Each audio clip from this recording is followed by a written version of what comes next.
get where I can be heard. Hey, welcome to Fired Up. I'm your host for the show, Bob Irwin, broadcasting from Rigel Studios here in Las Vegas, Nevada. This show is about guns, related politics, and self-defense issues.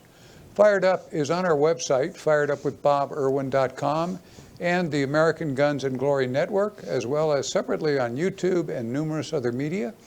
A new show is posted every Thursday at 5 p.m. Pacific Time. Our audio feed is rebroadcast for radio listeners Saturdays at noon on the Nevada Talk Network. You can check it out at KELY1230.com for a station in your area. There are about 32 or 33 of them across Nevada now, AM and FM. If you have questions or comments, you can send an email to me, bob@firedupmail.com. Again, that's bob@firedupmail.com. Or leave a message on my office recorder, 702-257-1060. Again, that's 702-257-1060. If you leave contact information, we'll respond by email, text, or telephone. My guest today will give his own contact information when we start in the middle of the show. There are several hundred defensive uses of firearms every week in the United States. It seems to me there's getting to be several thousand now. Rarely truthfully covered by any of the mainstream media.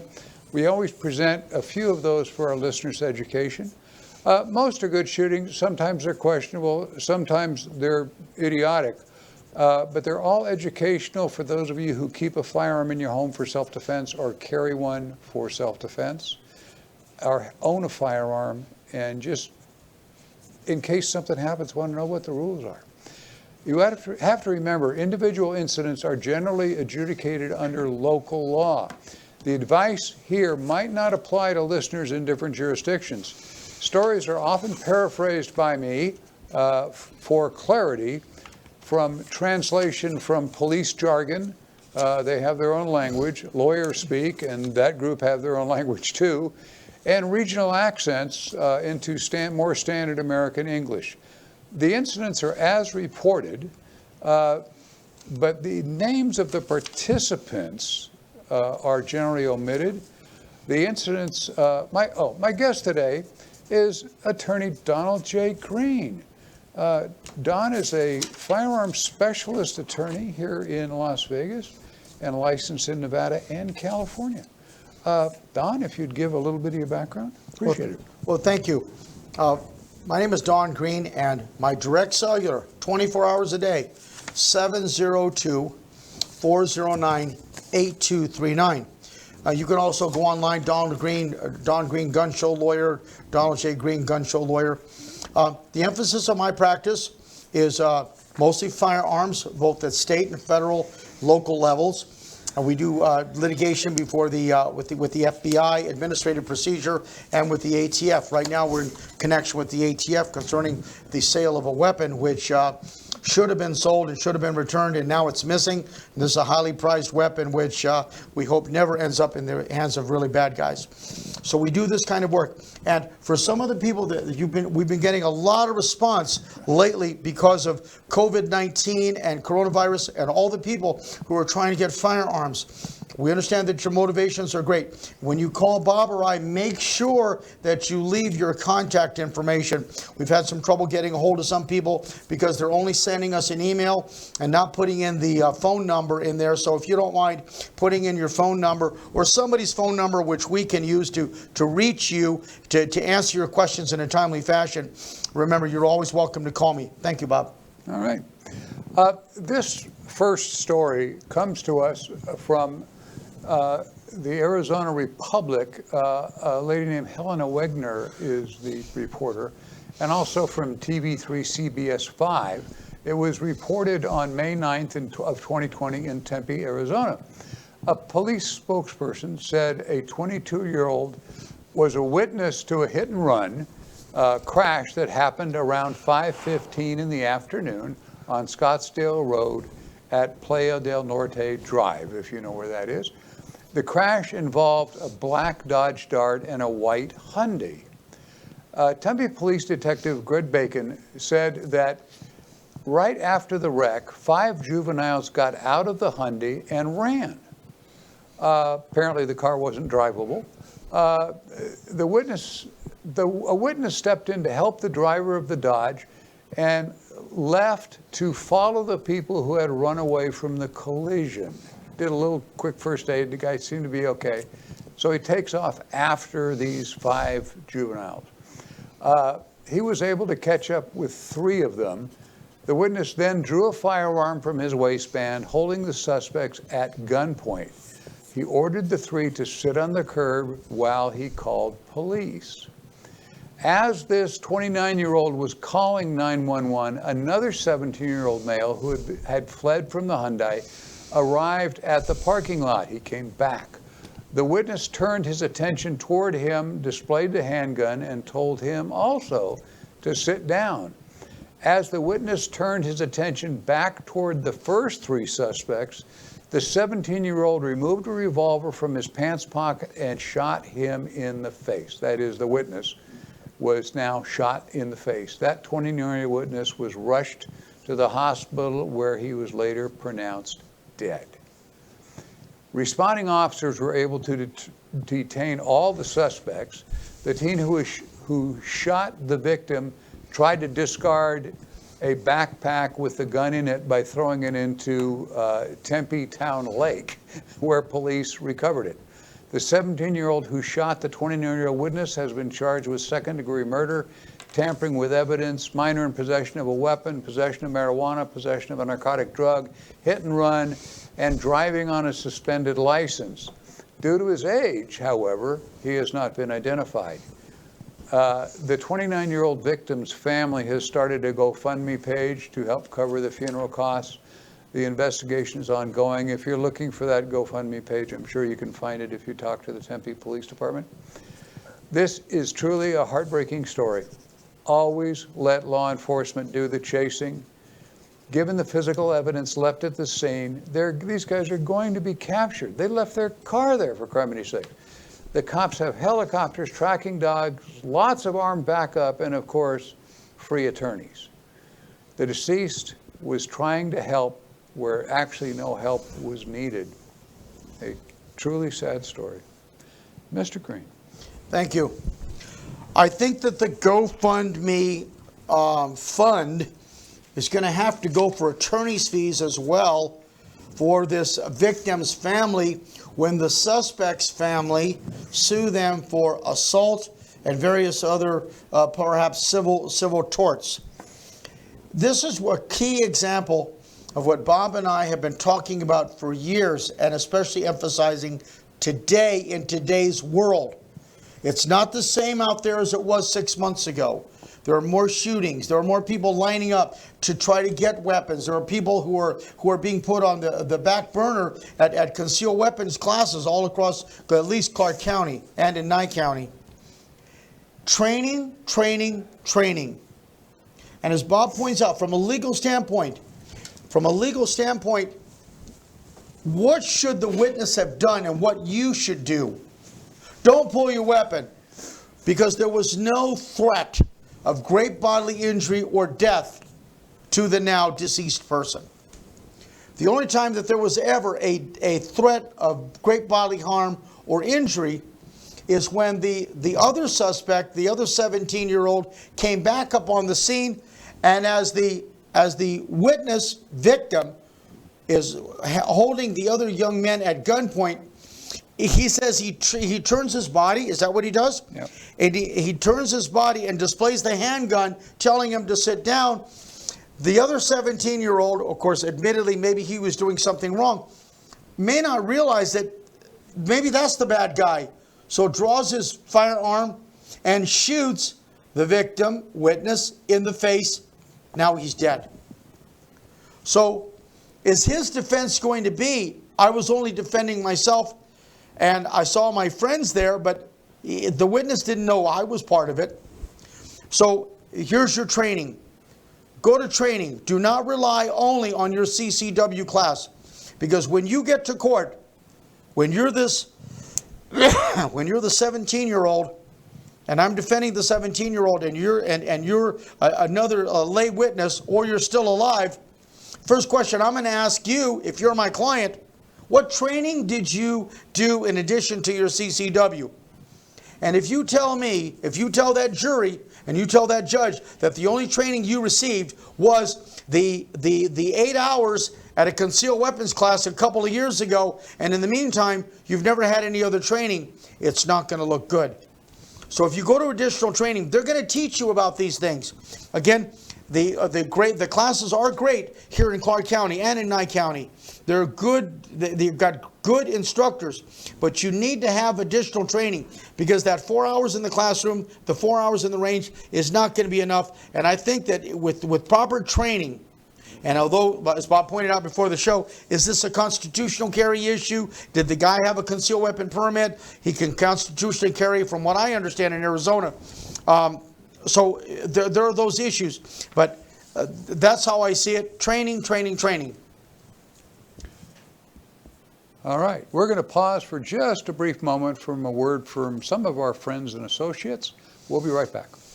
Freestyle Martial Arts, located at Jones and Russell here in Las Vegas. You can reach them at 702-551-9009. That's 702-551-9009. CCS Gunsmithing. Chris Eifelt, the man who does all the NRA help, he's at 2216 South Rainbow Boulevard near Sahara. He can be reached at 702-365-1732. Once again, 702-365-1732. Jerry Creed, a trust attorney. If you have a firearms trust or need one, this is your guy. You can reach Jerry at 702-806-7777.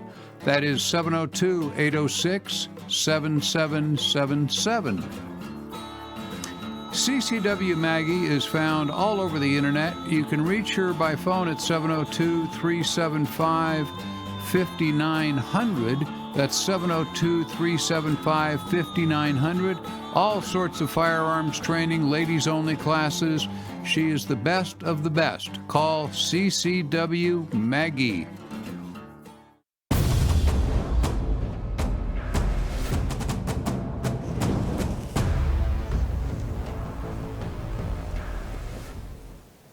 And we are back. This is from KSNB TV Local 4, reported May 4th this year in Bladen, Nebraska. The Nebraska State Patrol said multiple suspects broke into a man's home just before midnight, late Tuesday on May 5th, on a Tuesday just before midnight, middle of the night. Suspects beat the man and stole multiple firearms and ammunition. The patrol said the victim fired multiple shots at the suspect as they were leaving the home. Remember that phrase. That caused them to drop most of their stolen property. The stolen firearms were recovered and returned to the victim. The patrol said some ammunition was still missing as of Thursday afternoon. A spokesman at Mary Lanning Hospital said the victim was treated for minor injuries and released. It is not clear what injuries were suffered by the suspects. The suspects in this case are still at large. Local 4 media did not release the victim's name in order to protect his identity. A State Patrol spokesman did not have information about the number of suspects other than to say it was more than one. Webster County Sheriff's Office has turned over the case over to the State Patrol, which is still investigating the case. This is the timing issue that happens in so many cases.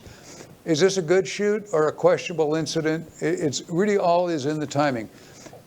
Shooting armed intruders as they were leaving is the phrase in the reports that matter. Attacking intruders were still in the home, armed and turning away. An injured victim certainly could shoot. A split second later, as they're out the doorway, he probably should not. And a few seconds after that, as the guy is running across the lawn, not only is it wrongful shooting, it might be an attempted murder charge. This comes up, as I said, in so many cases. there's a window where you can legitimately go to the jury and say, I was in fear of my life, and 2 seconds later, it's gone, and then 2 seconds after that, you're looking at a manslaughter charge. Or attempted murder. Yeah. Of the others. Yes, Bob. You're right. This case boils down to timing. And that is when the police say that the victim fired multiple shots as the victims were leaving the property or leaving the home. Were they inside? Were they outside? Were they in the yard, in the patio? All of this makes a difference as to where these people were. In California, if they were outside and he was shooting, the homeowner's probably facing felony charges, discharge of a firearm in a residential area, discharge of a firearm in an area where others may be injured, in addition to attempted murder on more than one person. Remember that your intruder can always become a victim. It's a question of timing. So, as we had in the last example a few minutes ago, what is the solution here? Training. And you're going to learn in additional training and take advanced classes because they're going to teach you, as Bob did for thousands of people over the years. 3 seconds, 3 feet, 3 shots is about the average concealed weapon shooting. In a home, although you may be protected by the Castle Doctrine, perhaps in Nebraska, it might not be as effective in California or New Jersey or New York. But you have to think about those things. And there are training facilities. And I'm not trying to be Mr. CCW here, but what I'm telling you is from a legal standpoint, from a lawyer who's a street lawyer, and from people I actually am defending right now, who otherwise their cars are being rammed, and they follow people to try to get license plate information, insurance information, and all of a sudden there's somebody displays a knife. My client pulls out a gun. He's the one who's charged with attempted murder, although he was the victim only trying to get information about insurance. So you're going to see these examples, and you need to look at these examples, and these examples are going to come through by watching programs such as this and going to advanced training. Because from a legal standpoint, you need to be prepared. You need to be prepared at the time of the shooting. You need to be prepared before the shooting. You need to be prepared after the shooting. And as Bob points out, the single most important fact in this case is they were shot, as the suspects were shot as they were leaving the property. It's going to be a matter of seconds, and how the prosecution, maybe in California, is going to go after the homeowner. Maybe in Nevada is kind of questionable, but I definitely see this in California. We're going to break again for another brief word from some of our friends and associates, and we'll be back with one more story, so don't go away. Attorney Donald J. Green, a common guest of mine on Fired Up. He can be reached at 702-409-8239. He specializes in gun case litigation. He is your man, Don Green, 702-409-8239. At Ricardo's Restaurant, where you'll usually find me eating lunch every day if I can get there, they're at the corner of Flamingo and Decatur here in Las Vegas. You can reach them at 702-227-9100. That's 702-227-9100. And Battlefield Vegas, my new kind of home for this show. They're on Circus Drive, directly behind the Circus Hotel and Casino. You can find them there with CCW classes and an amazing place for gun rentals, everything you could possibly imagine. Check out, if you're in town as a tourist, check out battlefieldvegas.com.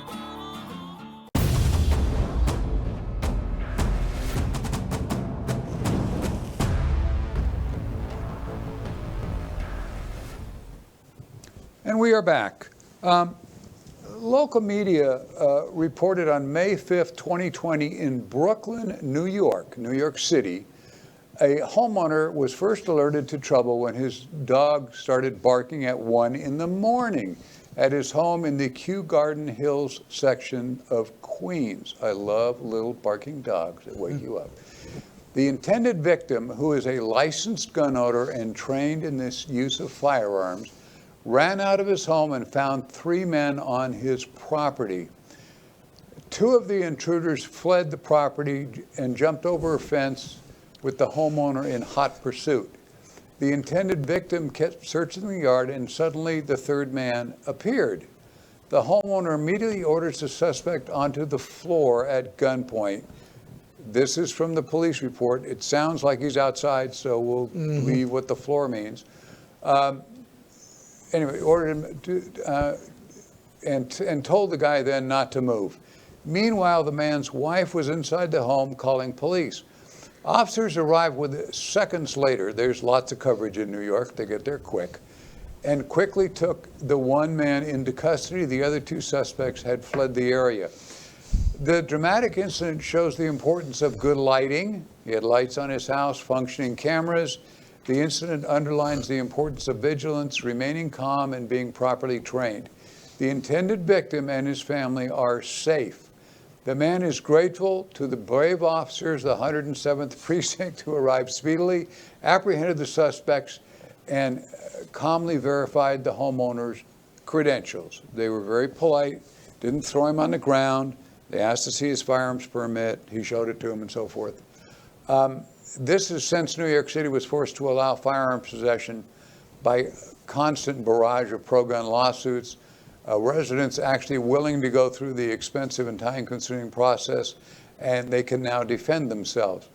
If you're interested to get licensed, there's a website, New York PD Licensing, nypdonline.org. As of January 1st, 2018, the NYPD License Division will only be accepting online applications for handgun licenses or rifle or and shotgun permits, and renewals at the NYPD Permitting and Licensing Public Portal. Applications on paper are no longer being accepted. Access the port and learn about applying online or on computer for a handgun license or a rifle or shotgun permit. This guy went through all of that stuff. It didn't mention how long it took him to get his permit, but he got his permit. And the police they're used to it now. The police were very courteous when they came up. They didn't throw him on the ground, treated him nicely. And having that firearm probably saved him and his family from God knows what. There were three intruders. Interesting to me because in New York City now you can actually get a permit through actions of New York City and New York State pro-gun groups actually filing lawsuits and winning, and the New York put it in. Mr. Green.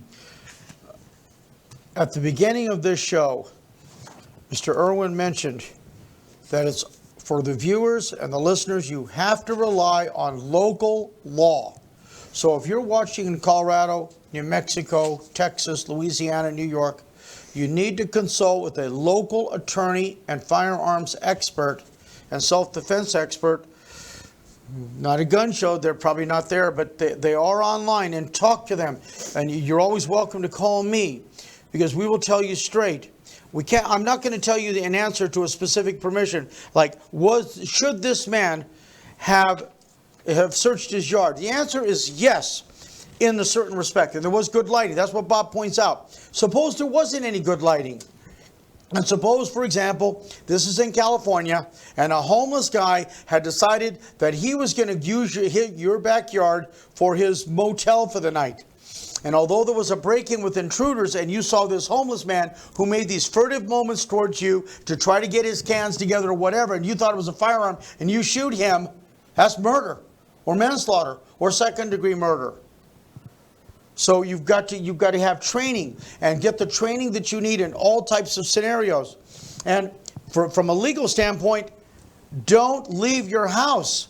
If there's a relative outside who's being assaulted, your daughter, if they're chopping up your dog, then there's something you can do. But don't leave your house to try to search for these people, because like the other example we had today, it could end up where you're the victim or you're dead. So local law applies. take a look at that. And in California, this is going to be real questionable as to whether the homeowner would be charged with at least some kind of an assault with a deadly weapon or the brandishing of a weapon outside of the home. Yep, this is a really tough case. But again, God bless the pro-gun groups that have got New York to back off. This was 3 years earlier. This guy would be in prison forever for doing this. We're going to wrap this one up now. I want to remind all you can check out our shows at firedupwithbob.irwin.com. It contains several dozen recent episodes, 20 or 30 now. Please patronize the ads that we're in or relationships we're in with our friends and supporters. A lot of them are in the throes of not being in business. Ricardo's is going out, as you know, my favorite Mexican restaurant. Several of the gun shops are closed now. Battlefield Vegas is shut down. Their sister store is open for gun sales and so forth in Henderson. It's just hit and miss until Governor Sisolak decides what he's going to do with all this stuff. I did some of last week's show. You can play that and discover what I think of the governor. Anyway, we'll be back next Thursday on our website, firedupwithbobirwin.com, on YouTube, at the American Guns and Glory Network, and numerous other media, television, and radio stations. While watching any of this media, please click on subscribe, and new shows will be sent to your computer or phone automatically. Please forward these broadcasts to your friends. Our logo merchandise is now for sale again at Battlefield Vegas, but it's not. It's for sale at their secondary store down in Henderson. Remember, the audio portion is rebroadcast on the Nevada Talk Network all across Nevada, Saturdays at noon. Thank you so much for supporting Fired Up. We've got so many good stories hanging on. I'm hopefully going to get Don back next week to run through a couple more of these. We've had some just amazing court decisions in the last several days. In fact, we've got another show coming up, I guess, with the local stuff that's going on. Yes, we will. We'll have an emergency broadcast coming up very shortly. Cool. I'll stick this story in that one. How's that? Very good. All right. Thank you all for listening. Be safe out there. Wear your face mask. If you're an old guy like me, stay home. I'm on house arrest at the moment, so you can find me 24/7. Have a good afternoon. Thank you. Thank you, Bob.